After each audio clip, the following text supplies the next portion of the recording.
panela de água está fervendo. Ao tirar a tampa, você percebe que sai algo esfumaçado, né, esbranquiçado, mas que não é nem fumaça e muito menos vapor de água. Já é uma nuvem.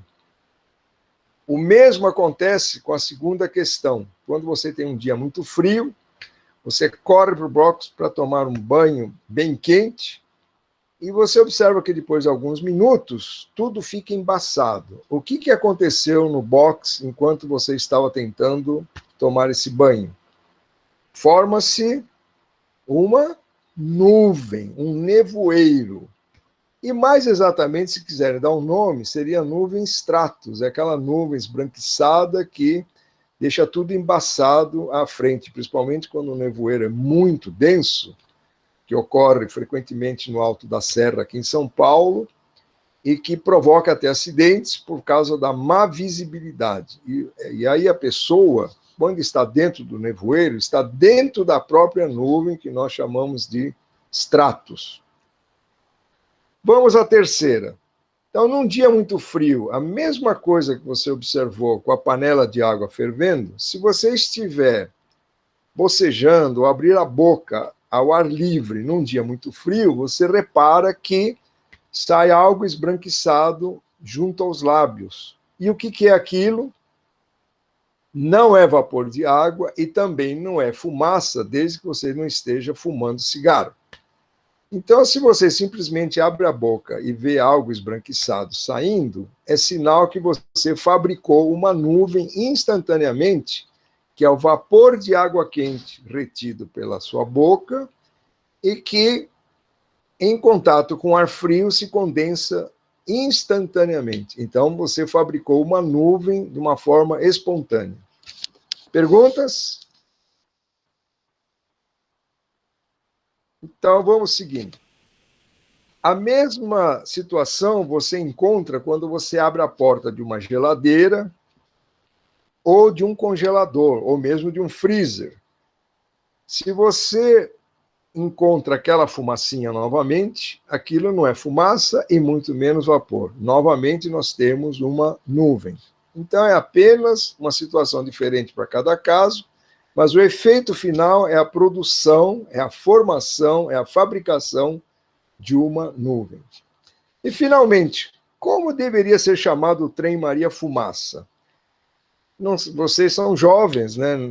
Talvez não lembrem exatamente o que seria esse trem. Era um trem que se usava antigamente, movido a combustível natural, tipo carvão ou lenha.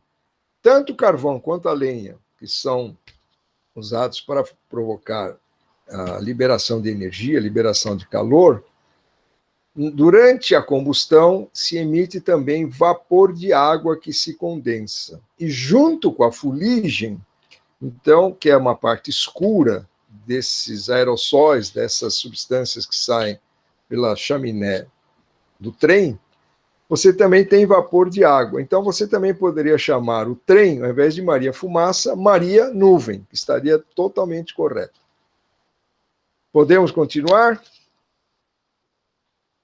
Podemos.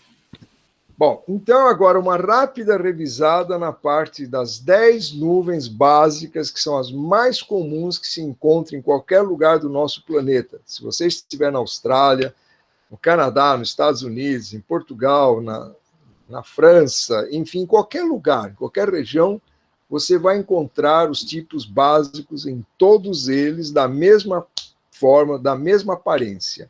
Então, a primeira que nós falamos é uma nuvem alta com o nome Cirrus, que lembra algo como fiapos, né? Ou então estrias. Passamos agora para a segunda nuvem alta, que é Cirrus Stratus. A única coisa que se percebe nitidamente é a formação de um anel luminoso em volta do Sol. Também pode ocorrer com a Lua. Isso não faz diferença. E aí a nuvem Cirrus Stratus provoca esse belíssimo fenômeno chamado halo. Então, halo é uma auréola, é um arco, é um círculo que se forma ao redor do astro como centro. Então, o astro está bem no centro e o anel em volta denota a presença de Cirrus Stratus. Tanto a nuvem cirrus como os cirrostratus, em grande quantidade, significa com certeza mudança de tempo. É a aproximação de uma frente fria. Então, isso serve para vocês aprenderem a enxergar a atmosfera e se prevenir com as possíveis mudanças que poderão ocorrer nas próximas 24 ou mais horas. A última nuvem alta, também com o nome inicial de cirrus, né, chama-se cirrocúmulos, que é uma porção de bolinhas e núcleos redondos, todos muito juntos uns dos outros, que lembram, então, o ninho da abelha, que é a colmeia. Também, em grande quantidade, é a chamada mudança do tempo que deve ocorrer nas próximas horas. Vamos para as nuvens médias, que, ironicamente, ou de uma forma paradoxal, eu comentei que existe o prefixo alto, mas alto é porque são observadas certas formações mais altas de cúmulos, então passaram a ser chamadas de altocúmulos, como aparece aí na imagem, e altoestratos, mas lembrem que são nuvens chamadas de altura média. E na aula anterior nós vimos, inclusive, um quadro que tem as alturas aproximadas de cada gênero. Os altoestratos são os tipos de nuvens que provocam chuva, como aconteceu agora recentemente, na semana passada, uma chuva bastante demorada, que às vezes diminuía, chegando a parar e depois retornava. Então, quando vocês presenciarem essa situação, com certeza vocês estão debaixo de uma nuvem altoestratos. E a característica física principal dela é mostrar o Sol ou a Lua do jeito como a foto está exibindo. O Sol fica embaçado, você não vê o disco redondo, você vê uma mancha luminosa. Passando agora para as 5 que faltam, que são as nuvens baixas, temos aí a nuvem stratus, que é tradicionalmente também chamado nevoeiro, como se a gente estivesse agora passeando aí pelo alto da serra, e no momento que você entra dentro da nuvem, você está, então, com a visibilidade extremamente reduzida. Estratocúmulos, pois não? Temos uma pergunta. Sim, qual é? Perguntaram se a nuvem se forma na transição do vapor da água ou depois que ela se condensa. Deixa eu ver se eu entendi. Perguntaram se a nuvem é a... Se ela se forma na transição do vapor da água ou depois que se condensa. Não, a nuvem só aparece quando o vapor de água começa a condensar. Enquanto não condensar, não aparece nuvem em lugar nenhum. Tá certo. Então é muito comum, por exemplo, no tempo de inverno, que a gente tem essa característica em São Paulo, é um tempo seco, com baixo teor de umidade, você vê aquele sol fustigante, mesmo sendo inverno, e não forma uma única nuvenzinha, porque a nuvem não conseguiu se condensar.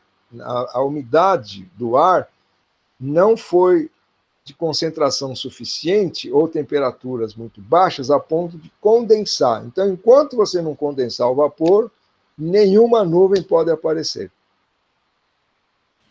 Ok? Tá certo. Obrigada. Nada. Então, agora, a nuvem estratocúmulos é uma massa, assim, que tem uma aparência de um grande rolo, ou, às vezes, uma grande camada, quando encobre totalmente o céu, e que é uma nuvem que não provoca chuvas. Eventualmente, pode cair alguns pingos d'água, quando são exageradamente grandes dentro da nuvem, que vêm até o solo, mas não com uma chuva comum como nós conhecemos. Então, aí está, por exemplo, uma nuvem estratocúmulos, encobrindo todo o céu. Se vocês repararem, na parte média da imagem, do lado esquerdo, existe um trecho escuro e do lado direito um trecho claro. O que significa isso? Significa que no trecho escuro está chovendo. Mas aí vocês poderiam perguntar, você acabou de falar que a nuvem estratocúmulos não chove, e de fato não chove. Quem está provocando essa chuva é uma camada que está acima dela, que é uma nuvem tipo altoestratos, e que está provocando a chuva, que cai através da nuvem que está embaixo, que é essa que vocês estão vendo com o estratocúmulo. Então, mesmo que a imagem mostre a chuva caindo, ela não é a responsável pela precipitação. É a nuvem que está acima da camada de estratocúmulos. E agora vamos para uma das mais comuns, facilmente observável em dia de céu claro, quando começa a condensar uma pequena nuvenzinha, que é chamada de cúmulos. Então, por que cúmulos? Porque eu disse na aula anterior que o vapor de água vai se acumulando. E essa característica desse tipo de foto, como estamos vendo agora, é uma nuvem tão pequenininha, não tem uma forma definida, chamada de fractus. É como se fosse um pedaço de algodão lançado ao ar. Quando começa a aumentar a quantidade e o tamanho delas, nós passamos já para a categoria de húmiles. Então, são cúmulos um pouquinho maiores, já mais definidos. Ainda temos uma terceira categoria, que é cúmulos medíocres, já então são nuvens mais encorpadas, de tamanho médio. Lembra que eu falei que medíocre não é uma coisa ruim, é uma coisa média. Então, são cúmulos de tamanho médio. E os maiores tipos de cúmulos que nós podemos observar são chamados de congestos. Então, são torrões que vão se elevando verticalmente, mostrando uma grande atividade da nuvem devido à quantidade de calor que está presente na atmosfera. Isso ajuda a desenvolver esse tipo de nuvem. E qual é a preocupação que a gente tem que ter? Se nós observamos essa nuvem, nós podemos deduzir que se ela continuar crescendo, crescendo, crescendo, ela pode virar uma nuvem de tempestade. Então, essa imagem que vocês estão vendo agora, chamada de cúmulos congestos, é um prenúncio que pode virar uma nuvem chamada cumulonimbus, aquela que dá os relâmpagos e trovões. Então, quando ela finalmente se transforma numa nuvem de tempestade, ela fica com a aparência de um enorme cogumelo, ou, como se costuma dizer, parece uma bigorna, que é aquele instrumento que o serralheiro, o ferreiro usa para moldar o ferro. E a última nuvem, que apavora pela circunstância, porque o céu fica totalmente escuro durante o dia. Então, quem estiver acordando entre 10 e 11 horas da manhã e reparar que o céu está escuro, não é que o relógio parou ou enguiçou. Simplesmente é que nós estamos tendo uma cobertura de uma nuvem muito densa que escurece o sol totalmente. E às vezes não cai nem uma gota d'água, como já foi observado inúmeras vezes. E essa nuvem, então, é a última, chamada de nimbus stratus, uma palavra só. Perguntas?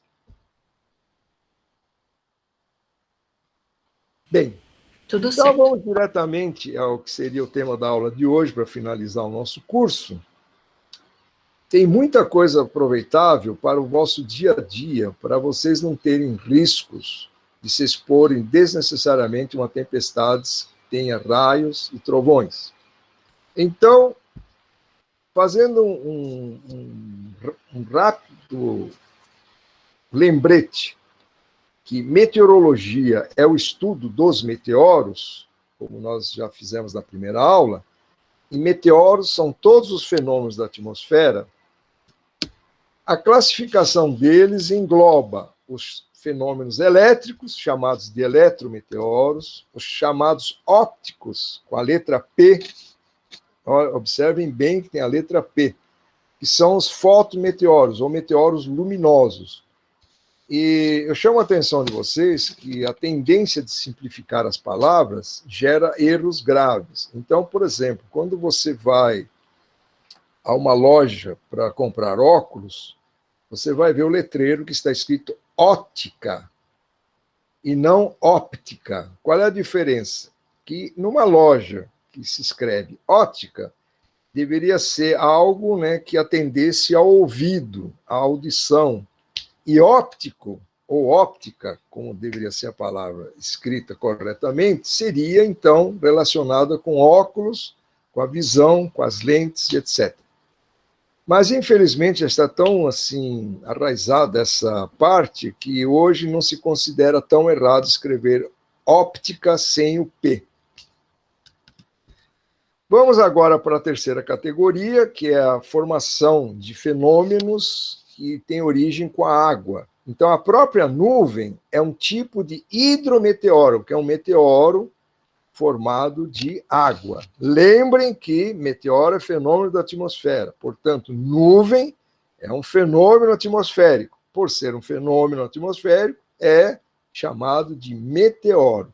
E, particularmente, no caso por ser de água, pode ser chamado de hidrometeoro.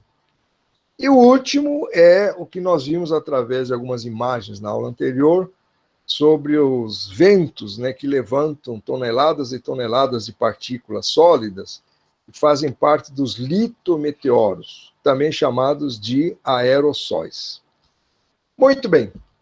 Os eletrometeoros, então, são todos os fenômenos de origem elétrica que ocorrem na atmosfera. Quais são? Temos a eletricidade estática, que é muito comum nas residências, prédios muito altos ou em dias muito secos. As auroras polares e os últimos, que são os raios, que nós vamos abordar mais aprofundadamente nesta aula. Uma pergunta que surge: quem tem medo do trovão? Então, muita gente tem medo do trovão. Professor Rebeca, você tem medo do trovão ou tem medo do raio? Eu tenho medo mais do trovão, mas porque é um barulho assim bem alto. Exato. Por exemplo, a minha casa, quando o trovão, né, surge nas proximidades, a minha casa treme. Então assusta. Mas o trovão é extremamente inofensivo. Ele só faz um incômodo ao nosso ouvido. Ele não provoca nada. Aliás, dê graças a Deus se você escutou o trovão, porque você escapou do raio. Então, o trovão é totalmente inofensivo, apenas o som é que vai incomodar.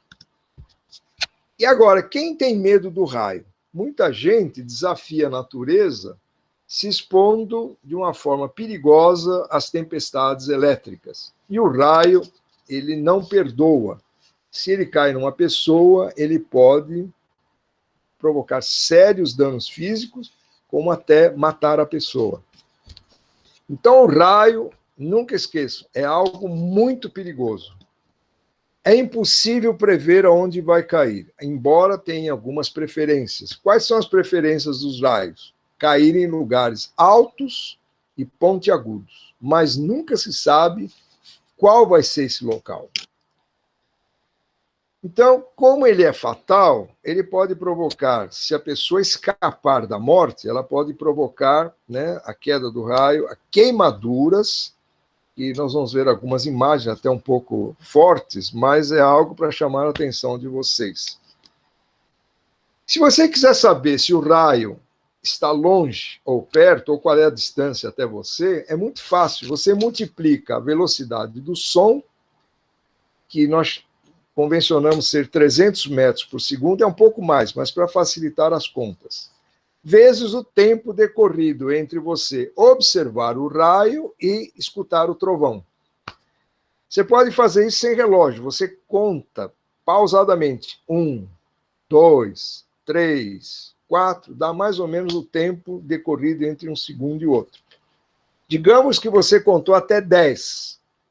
Então, se você tem 300 metros por segundo vezes 10 segundos, você vai ter uma distância aproximada de 3.000 metros, ou 3 quilômetros. Então, aquele raio, se demorou 10 segundos para você escutar o trovão, ele ocorreu a aproximadamente 3.000 metros de onde você está.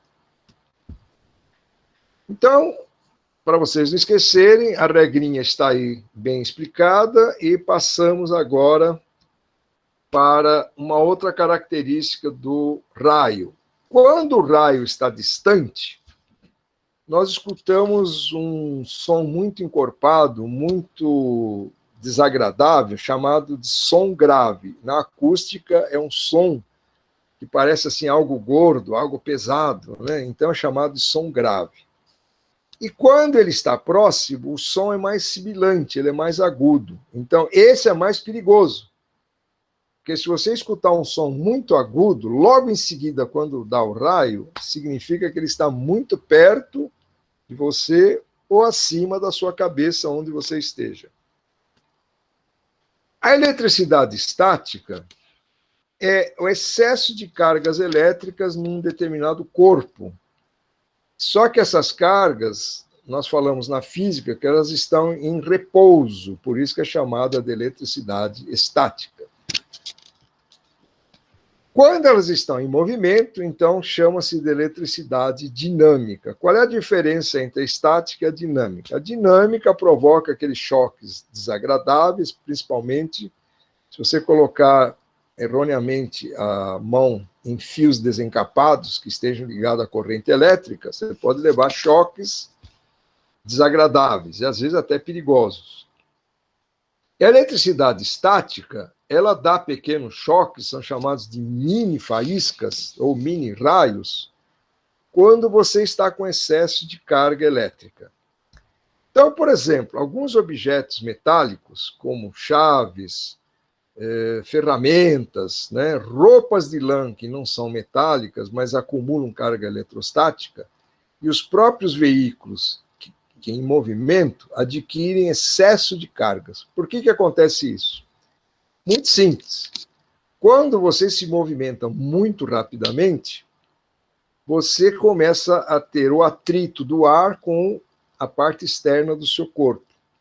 Isso faz aparecer cargas elétricas espontâneas. Mas, em situações comuns, você não percebe nenhum tipo de dano, nenhum tipo de risco, perigo ou acidente com cargas eletrostáticas. Porém, se um motoqueiro viaja 60, 70 km por hora, ele adquire um excesso de cargas elétricas junto com a moto.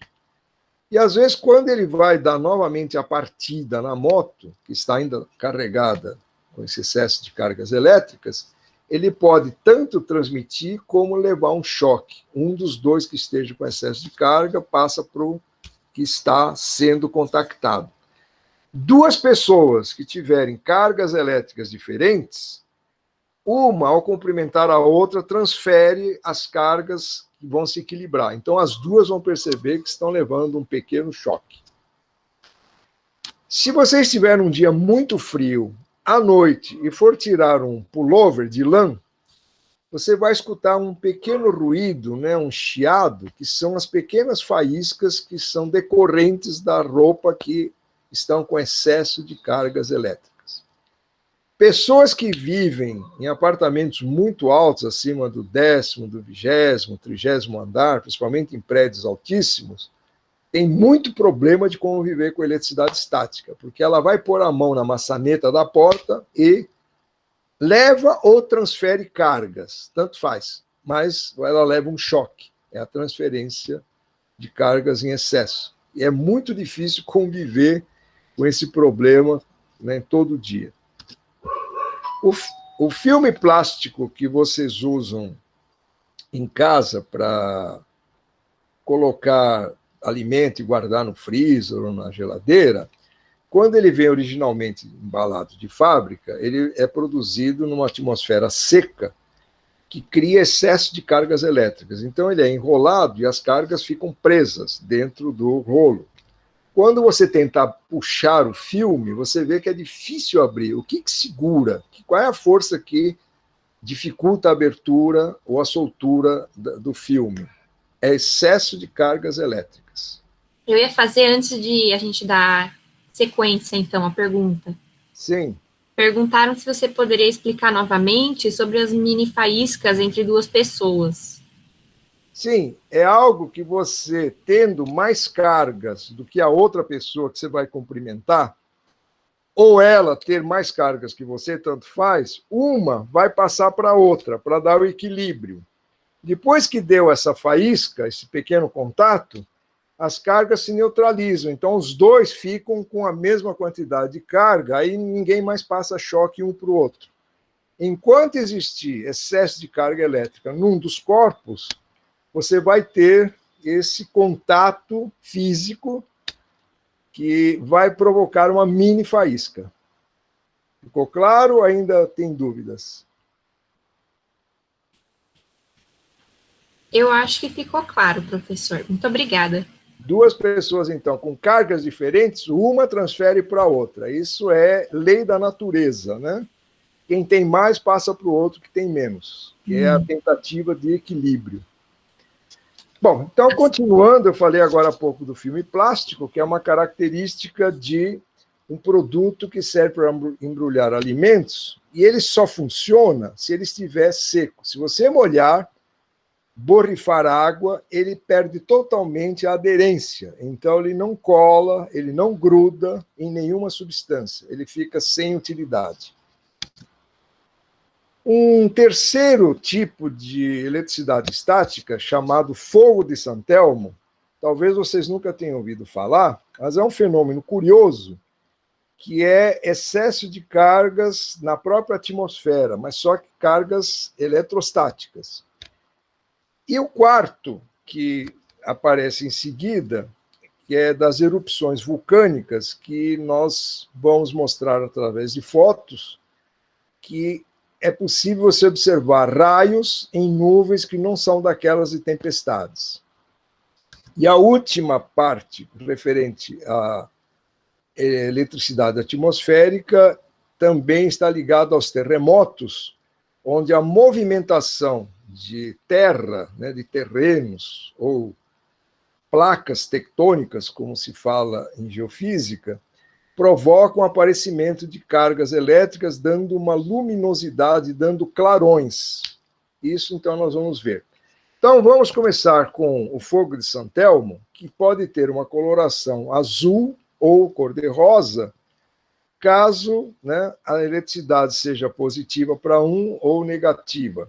Mas é totalmente inofensivo. E como que ocorre esse fenômeno? Então, você vai observar em pontas muito altas, mastros de navios, postes, né, qualquer tipo de situação que você tenha um objeto pontiagudo, uma luminescência, por exemplo, que pode ser um formato como se fosse um grande pincel, né, de coloração, por exemplo, azulada.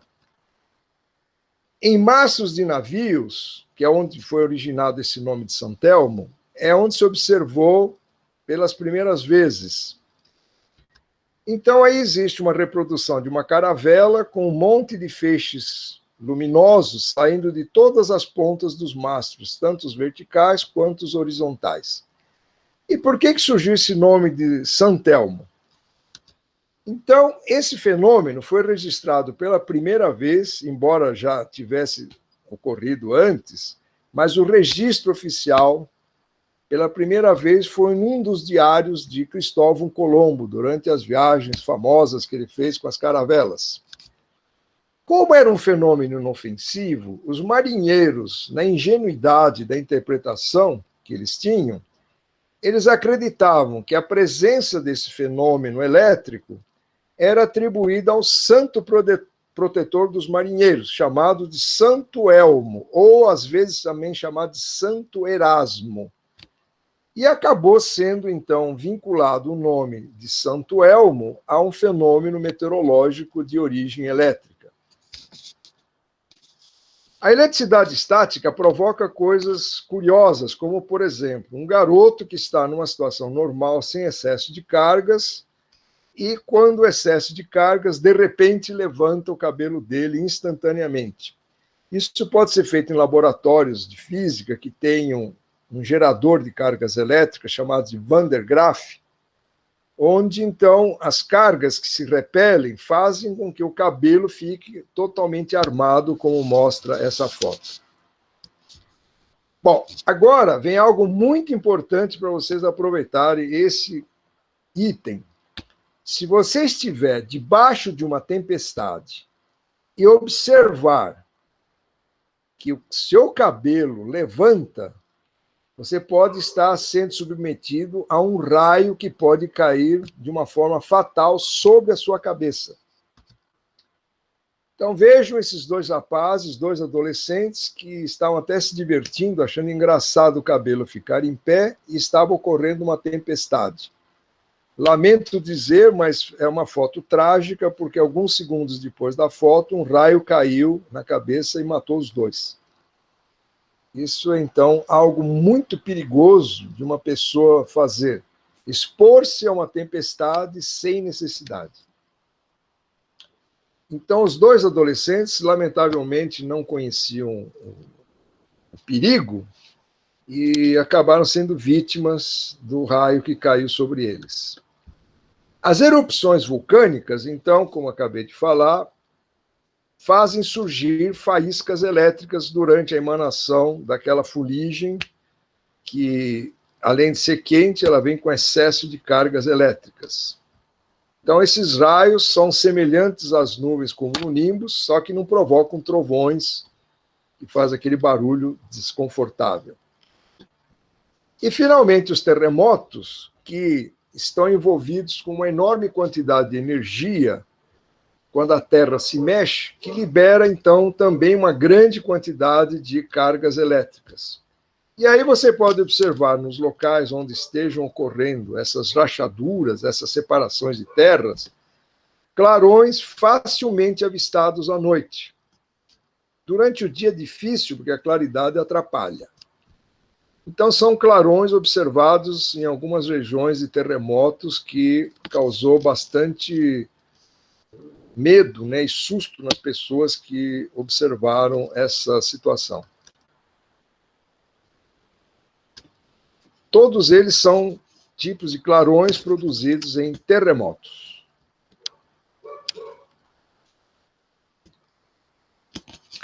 Agora, um tipo de fenômeno que é confundido como fenômeno óptico, mas que é elétrico, é chamada aurora polar. São chamadas de boreais quando ocorrem no hemisfério norte e austrais no hemisfério sul. A palavra boreal vem do grego boreas, que significa norte, e austral, que vem do latim, era auster, originalmente, que é relativo ao sul. Então, a gente usa uma palavrinha de origem grega para o hemisfério norte e uma palavrinha de origem latina para o hemisfério sul. O primeiro que deu nome a esse fenômeno espetacular, que são luzes extremamente bonitas que se formam na atmosfera, foi Galileu Galilei. E ele usou, então, o termo aurora em homenagem à deusa latina da alvorada. Bem, como que ocorrem essas auroras? Então, nós temos que ver o Sol de uma forma um pouco diferente como a gente conhece. O Sol, na verdade, ele tem um aspecto completamente diferente quando visto com filtros especiais. E, em certas ocasiões, ele emite as chamadas erupções, como se fosse um vulcão, mas são erupções solares. E o que são essas erupções solares? Elas ejetam uma enorme quantidade de partículas elétricas, que nós conhecemos com o nome de prótons e elétrons. E quando essas partículas se chocam com a parte mais alta da nossa atmosfera, que tem o nome de ionosfera, ou seja, uma esfera de íons, então o choque dos prótons e elétrons com os íons provoca uma reação química que se transforma em emissão de luz colorida, de acordo com o gás que é encontrado lá em cima. Quais são os gases que a gente encontra lá em cima? Então, são principalmente o hélio, hidrogênio, argônio, xenônio. Então, são gases que entram na reação química com as partículas elétricas do Sol. Agora, nós precisamos entender por que são chamadas de polares. Então, nós temos uma camada de proteção, que é uma camada magnética, que protege a Terra contra a invasão dessas partículas, porque se isso não existisse, a nossa vida provavelmente seria muito diferente aqui embaixo. E essa película, essa camada que envolve a atmosfera terrestre é chamada de magnetosfera. E ela, então, é uma espécie de um escudo protetor contra a entrada dessas partículas. E nós vamos ver na próxima imagem que essas partículas elétricas do Sol só conseguem penetrar pelo polo norte e sul, que fica entre esse polo norte e sul ficam entre a parte frontal da magnetosfera e a sua cauda. ela lembra como se fosse um grande polvo. Então, vamos ver aqui a próxima imagem. Então, nós temos do lado direito o Sol emitindo as erupções, as partículas que estão viajando na direção da Terra, e vocês reparem, então, que a Terra é um ponto meio azulzinho, pequeno, com um tipo de formato que protege, que envolve a Terra, que é a magnetosfera. Então, existe uma pequena cabeça, fica sempre virada para frente do Sol, e a cauda posteriormente à direção do Sol. Olhando mais de perto, nós vemos que entre a cabeça e o restante da cauda da magnetosfera, existem dois canaizinhos que levam ao Polo Norte e ao Polo Sul. É exatamente por onde as partículas conseguem penetrar. Então, a penetração das partículas em maior quantidade é sempre feita pelas regiões polares, por isso que são chamadas de auroras polares. O que, na verdade, seria quase uma redundância, porque se elas só entram pelos polos, tanto o norte quanto o sul, então, automaticamente só podem ser polares. Então, chamar de aurora polar é praticamente uma redundância, mas é uma tradição chamá-las assim. E as luzes que vocês veem, às vezes lembram cirros em grande quantidade, mas, na verdade, essas luzes se movem, elas não são estáticas. E são diferentes de nuvens que são mais estáticas.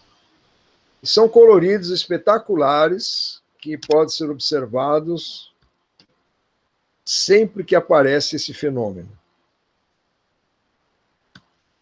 Bom, agora, alguma pergunta sobre as auroras? Por enquanto, não. Então, tá bom. Vamos agora falar do raio. O raio, na nossa língua portuguesa, tem uma variedade incrível de sinônimos. Eu citei só alguns, mas, na verdade, se vocês fossem procurar, vocês encontrariam mais de 140 sinônimos para a palavra raio. Então, por exemplo, faísca é sinônimo de raio. Fulmen, de onde vem a origem da palavra, ele foi fulminado por um raio. Então, a palavra fulme é também sinônimo de raio. E assim por diante. Então, fica como lembrete que na nossa língua portuguesa há mais de 140 sinônimos que eu enviei um artigo para a professora Rebeca e pedi que, se ela pudesse, ela repassaria para vocês, falando de todos esses tipos e nomes diferentes, alguns totalmente desconhecidos. Trovão. Como é que acontece o trovão? Então, vocês têm que pensar que o raio, embora seja algo elétrico, mas ele ocorre numa forma violenta pelo encontro de cargas da base da nuvem com a superfície da Terra. O encontro delas provoca a neutralização dessas cargas. Só que o ar em volta da faísca fica mais quente do que a superfície do Sol, de 5 a 6 vezes. Então, a temperatura média de um raio é da ordem de 30.000 graus Celsius, enquanto que a superfície do Sol está aproximadamente entre 5 e 6.000 graus. Isso faz, então, com que o ar ao redor da faísca seja aquecido muito, muito rapidamente. E como o ar é formado de moléculas, as moléculas são empurradas para fora do raio, muito violentamente. Esse tipo de movimento causa barulho, causa ruído, que é o trovão. Então, o trovão é uma consequência do raio, mas ele é totalmente inofensivo, como já falamos. Em meteorologia, nós ainda dizemos que quando você escuta um trovão, mas que você não viu o raio, simplesmente você tem um trovão. Se você viu o raio, mas não escutou o trovão, então você tem simplesmente o raio. Mas, se você tiver o raio com o trovão em seguida, mesmo que seja um único só, você tem o que a gente chama em meteorologia de trovoada. Então, trovoada em meteorologia não é um monte de trovões, é raio mais trovão. Vamos a uma parte interessante agora, relacionada com a história das antigas civilizações.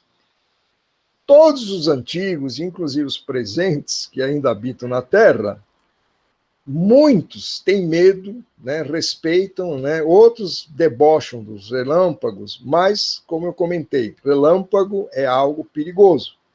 Então, os antigos que não entendiam o efeito, a causa, o que era esse fenômeno, como muitos outros, assim como o vento, as ondas, o sol, por exemplo, para os egípcios, o sol era uma divindade, né, porque era uma coisa importante na sobrevivência deles. E os relâmpagos, ao contrário, provocam desastres, provocam acidentes, provocam mortes. Então, o que eles faziam? Faziam oferendas e sacrifícios para aplacar a ira dos deuses. Cada civilização, de certa forma, tinha o seu deus relacionado com as tempestades. E para completar, ainda se faziam estátuas, pinturas, reprodução em moedas e até homenageando os deuses das tempestades em dias da semana. Nós vamos ver já já.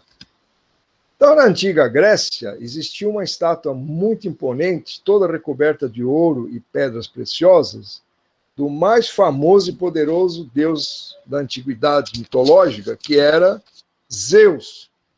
E Zeus era considerado pai de todos os deuses. Essa estátua foi confeccionada, foi produzida por um grande escultor grego chamado Fídias, mas ela sofreu danos ao longo do tempo e acabou sendo destruída. Na próxima imagem, vocês vão ver outra menção a Zeus, numa estátua em 3 dimensões, segurando um objeto na mão esquerda, que é um pedaço de raio. Então, era uma característica que se dava, né, ao deus mais poderoso do Olimpo. Na Escandinávia, surgiu Thor, com seu martelo mágico. E vocês hoje já estão mais bem informados que Thor virou, né, revista de quadrinhos já há muito tempo, e principalmente nos últimos anos, um dos super-heróis, né, que com seu martelo fabricava os raios. Mas por que o martelo era considerado mágico?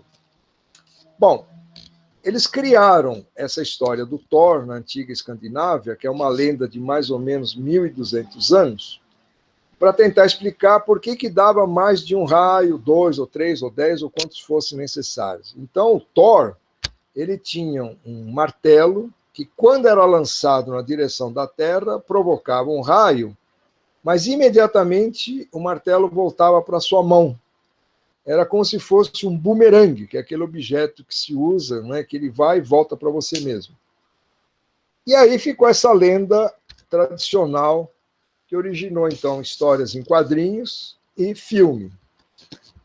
Na Umbanda, também você tem o Xangô, que é o deus masculino das tempestades elétricas, e Ansan, que é a deusa feminina dos raios. Na Roma Antiga, que não fugiu à regra, se adotou o nome de... Se escreve Jove, mas a pronúncia é Iove. O som do J latino original é o mesmo som do nosso I.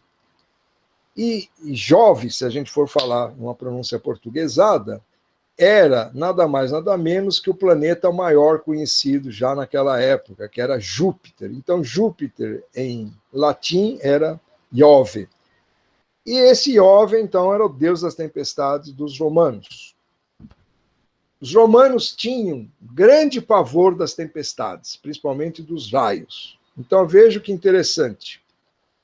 Os imperadores, para se protegerem das tempestades com raios, eles tinham sempre à mão uma coroa, né, uma grinalda de folhas de louro. Todos vocês já devem ter ouvido falar das folhas de louro, que se usam muito na comida também, né? Então, você tem aqui uma reprodução de uma moeda com a face de Júlio César, perdão, César Augusto, né? e que mostra algumas folhas numa guirlanda que ele tem na cabeça. A próxima é do imperador Tibério, que também tem uma guirlanda semelhante. Mas como que surgiu essa história da coroa de louro? Então, desde a antiga Grécia, se observou que o loureiro, que é a árvore que produz as folhas de louro, chamado de Laurus nobilis, em latim, é um arbusto pequeno que jamais havia sido visto ser atingido por um raio. Então, eles achavam que o loureiro tinha propriedades divinas, já que nunca tinha sido observado a incidência durante uma tempestade da queda de raio sobre essa pequena árvore. Então, a dedução que os romanos tiveram é que ela devia ter propriedades protetoras contra as descargas elétricas. Daí, então, fabricaram, começaram a fazer as grinaldas, as coroas de louro, durante as tempestades, eram imediatamente colocadas na cabeça. E, como eu acabei de falar agora, na antiga Grécia, que começou essa história da atribuição de propriedades divinas ao loureiro, era muito comum os atletas que venciam uma modalidade esportiva, uma competição, eles eram, ao final da competição, coroados com uma coroa de folhas de louro. E isso não deve espantar vocês, porque até hoje permanece essa tradição, quando se coroam os vencedores, por exemplo, da corrida de São Silvestre, de Fórmula 1, com uma coroa cheia de folhas de louro. Então, é uma tradição que não tem nenhum senso científico, nenhum critério científico, mas é simplesmente uma tradição. Uma curiosidade agora para vocês que são alunos fazendo bacharelado. Uma pessoa diplomada costuma-se dizer que ela é laureada. Então, essa palavra laureada vem de laurus, que é o louro. Então, a palavra louro deriva do latim laurus, que é designado para esse tipo de arbusto, e que esse arbusto também tem um tipo de fruto chamado de baca, no antigo latim. Então, veja só que interessante. Se o laureado atingia sua meta, que era ser aprovado no final do curso, então ele gozava dos frutos e das folhas do loureiro. E na língua francesa surgiu uma palavra juntando baca mais laurus, que deu bacalaureado, que é equivalente ao nosso bacharelado. Então vejam bem, quem está fazendo bacharelado está ligado a uma história ancestral, ligada também às tempestades, que tem a ver, mas pouca gente conhece essa origem. Alguma curiosidade, alguma pergunta? Então, continuando, algumas tradições pagãs também escolheram um dia da semana para homenagear os deuses das tempestades, ou deus daquela civilização. E por uma razão assim, aleatória, escolheram a quinta-feira como sendo o dia de homenagear esses deuses. Então, por exemplo, voltando aos romanos, a palavra Iove originou giovedì, dia de Jove, como se escreve em italiano, que é a nossa quinta-feira. Na Escandinávia, Thordag é dia de Thor, sem um H. E na língua inglesa, acabou se originando a palavra derivada de Thursday, que hoje se escreve com a letra U no lugar do O, Thursday. Também corresponde à quinta-feira. Não é uma mera coincidência.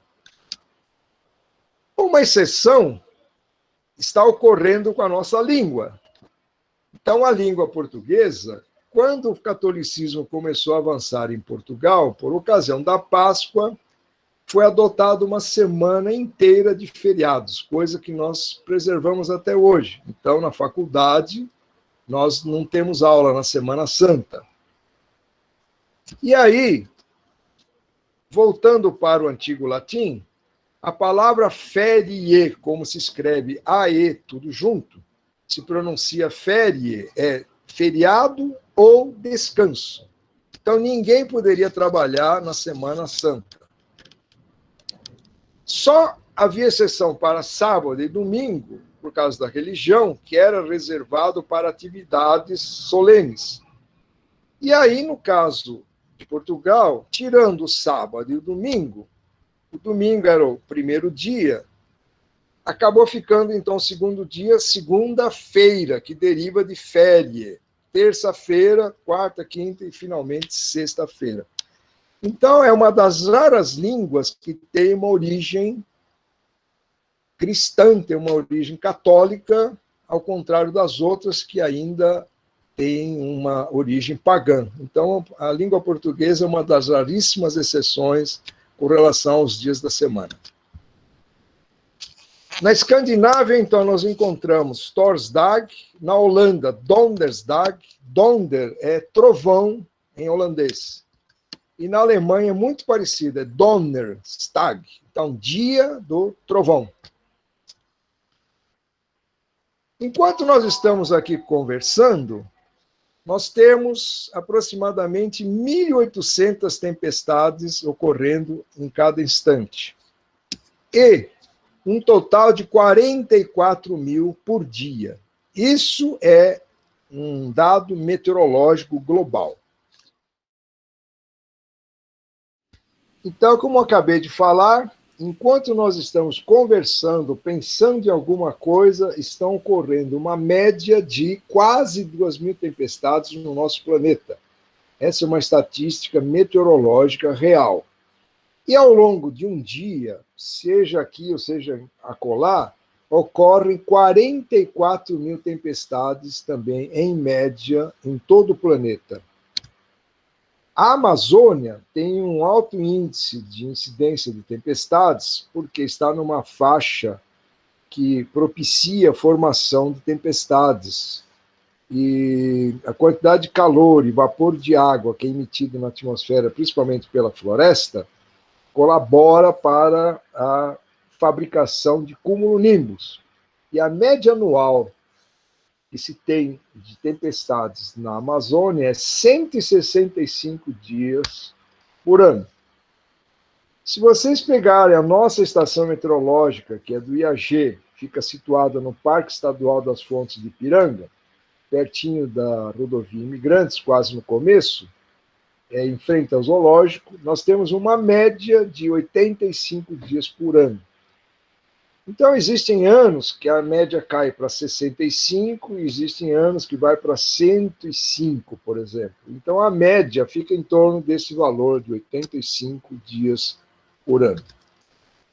Agora, a região do planeta que virou até um símbolo é o Lago de Catacumbo, que fica na Venezuela, tem um recorde mundial de fabricação de raios, 260 dias de tempestades anuais. O curioso é que essas tempestades ocorrem muito acima da atmosfera baixa e as pessoas presenciam mais os raios sem ouvir trovões, da forma como nós ouvimos.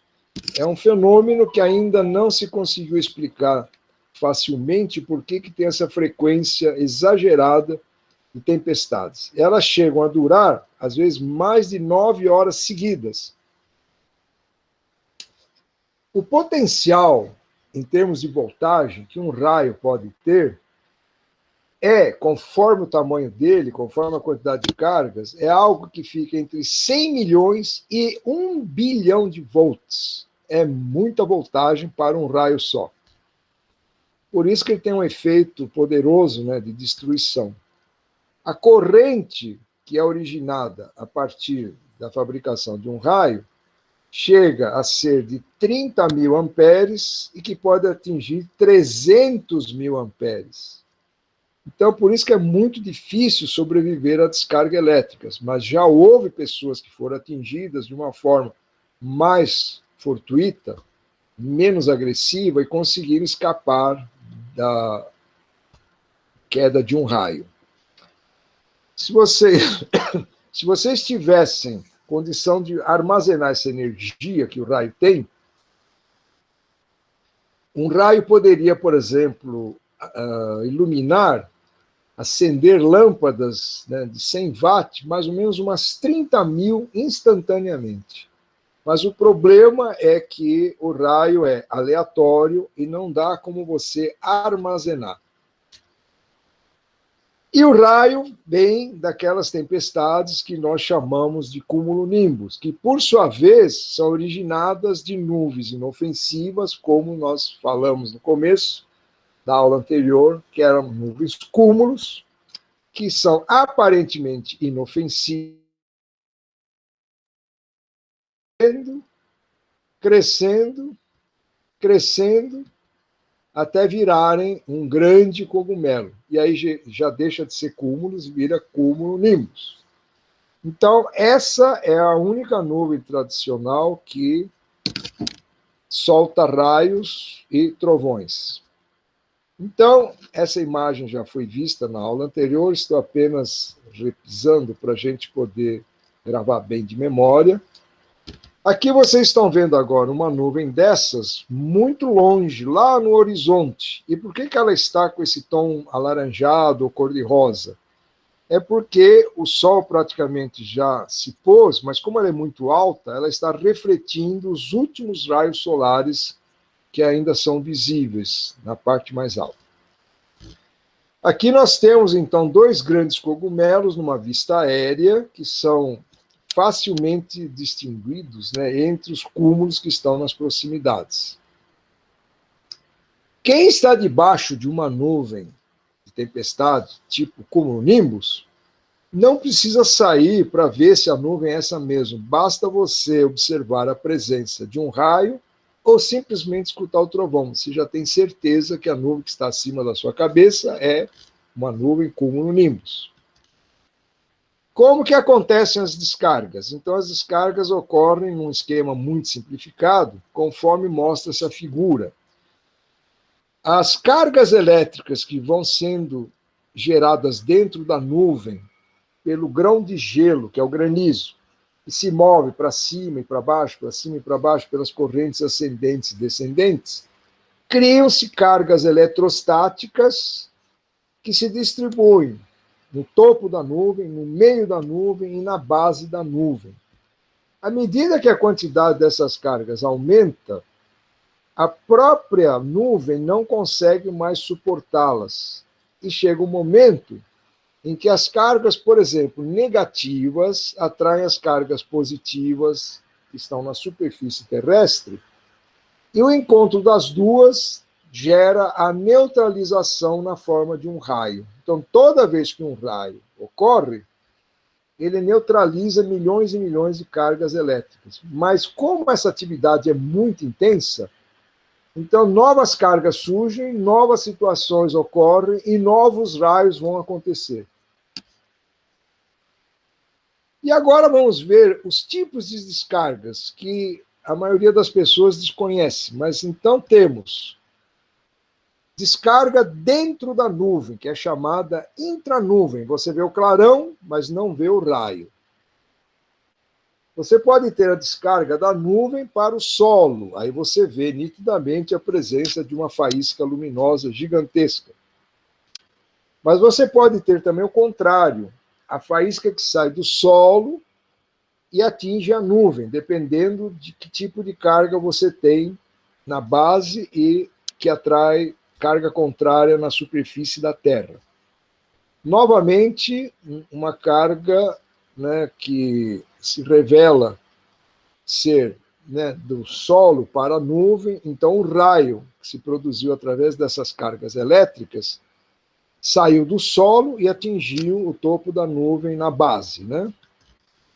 Agora, existem também as maiores faíscas horizontais que foram já encontradas em tempestades, que são de nuvem para nuvem, elas não necessariamente caem no chão. Essas são as mais compridas. E o Brasil, recentemente, bateu o recorde da maior extensão de carga que houve durante a formação de um raio que teve uma extensão de mais de 700 quilômetros. Então, é um recorde mundial que pertence ao Brasil. Ocorreu na região do Rio Grande do Sul. Então, as descargas elétricas de nuvem para nuvem são as mais demoradas e as mais compridas. Aqui você tem dentro da nuvem, que tem um clarão embaixo, e de nuvem para nuvem são aquelas que a gente percebe mais no alto. Aqui nós temos de nuvem para nuvem e da nuvem para o solo. E agora vamos ver tipos de raios diferentes desses que a gente costumeiramente vê numa tempestade. Ele pode ser apenas um raio, chamado único, pode ser ramificado, quando você tem vários que saem do mesmo ponto, como, por exemplo, mostra também essa foto, ou esta outra, são todos ramificados, são os que a gente observa mais comumente. E um curioso formato redondo, chamado de raio bola ou esférico. Esse é mais raro de se observar, mas ele já foi registrado em muitos locais. É um relâmpago que não tem aquele formato zigue-zague. Esse aconteceu no quintal de uma residência, né, ao ar livre, com formato redondo. Aqui você tem um raio comum, com várias bolas arredondadas, né, perto do poste. Aqui você tem o mesmo tipo de situação, um raio comum, zigue-zague, né, e várias partes, né, com manchas iluminadas de formato redondo. Esses tipos de relâmpagos bola ou esféricos têm um tamanho que vai de 5, mais ou menos, até 50 centímetros de diâmetro. E são tão perigosos quanto os raios convencionais que estamos habituados a observar. Esse, por exemplo, ocorreu ao ar livre sobre um trilho de ferrovia. Aqui nós temos um relâmpago comum e uma variante colorida de um relâmpago comum com um relâmpago bola na ponta. Cuidado quem estiver observando tempestade. Eu sei que tem muita gente que gosta de olhar o céu durante uma tempestade, mas existe um perigo. O relâmpago ou raio bola, ele pode entrar por uma janela aberta. Então, jamais você deve observar uma tempestade com a janela aberta. Você tem que, pelo menos, abaixar o vidro e ficar em segurança. Uma variante também do raio bola é o raio perolado. São como se fossem, né, pérolas, uma junto com a outra, formando algo parecido com um colar de pérolas. Eu já vi em 2 ocasiões até hoje, aqui em São Paulo mesmo, o último foi esse ano ainda, mais recente, voltando do serviço. E é um fenômeno muito bonito. Então, são um monte de globos colados uns com os outros que desaparecem rapidamente.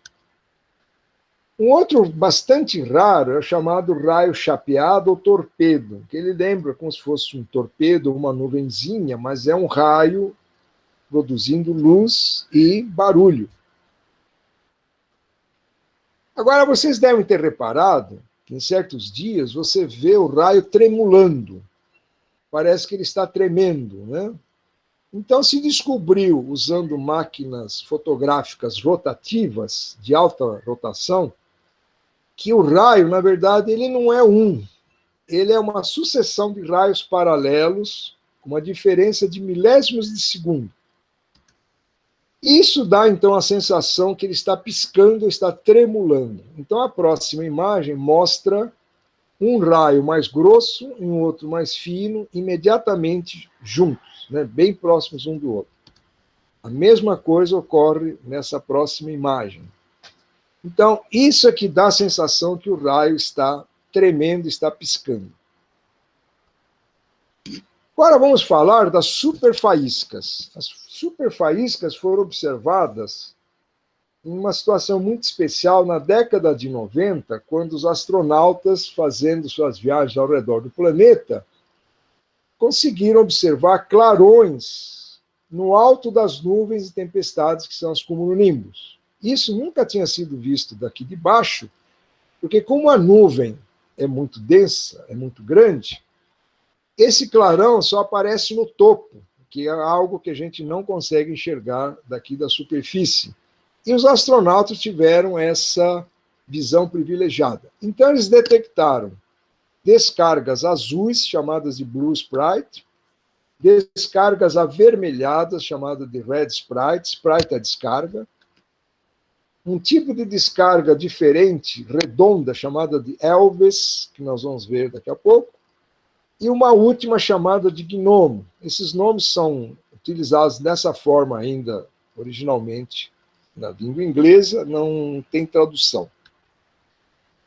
Então, se você fosse ter essas descargas visíveis lá do alto, você enxergaria uma nuvem de tempestade aqui embaixo, lá no alto, algo arredondado que parece uma coroa luminosa, chamada de Elvis.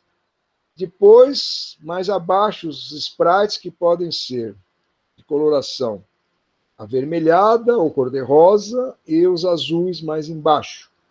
E, finalmente, os gnomos que saem do alto da nuvem para a parte acima da atmosfera.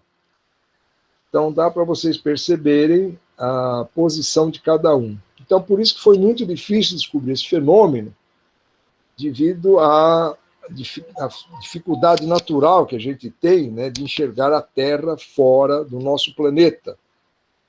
Então, isso é uma visão que a gente só teria lá do espaço. Então, essa é uma foto real de Red e Blue Sprites. E o raio faz um produto muito interessante que aparece nas praias, chamado de fulgurito. A palavra fulgurito vem de fulgur mais ito. Ito é pedra e fulgur é fogo.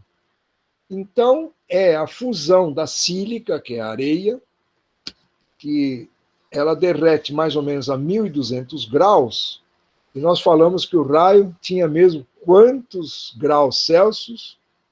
30.000. Então, ela derrete rapidamente quando o raio cai em qualquer praia. E produz um resultado como esse que vocês estão vendo numa foto, ou nesta outra. Parecem galhos de árvores, né? Então, isso aqui parece um nítido galho de árvore. Isso é o produto, em 3 dimensões, da queda de um raio na areia. Muita gente aproveita para ir à praia depois de uma tempestade, à procura dos fulguritos, e acaba fazendo, por exemplo, uma joia feminina, como um pingente, cheia de fulguritos. Ou então uma luminária, toda, né, processada toda armada com fulguritos.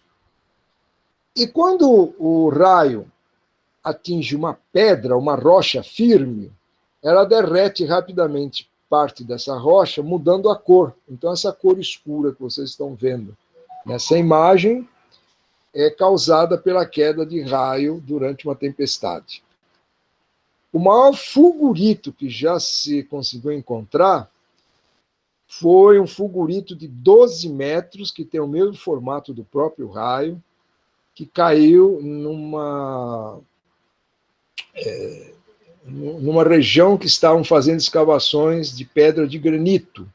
E caiu a tempestade, e um dos raios atravessou a rocha firme por 12 metros. Então, é o maior fulgurito que já foi encontrado na natureza. Aí, os trabalhadores recortaram a rocha em 2 grandes pedaços, e esse fulgurito está num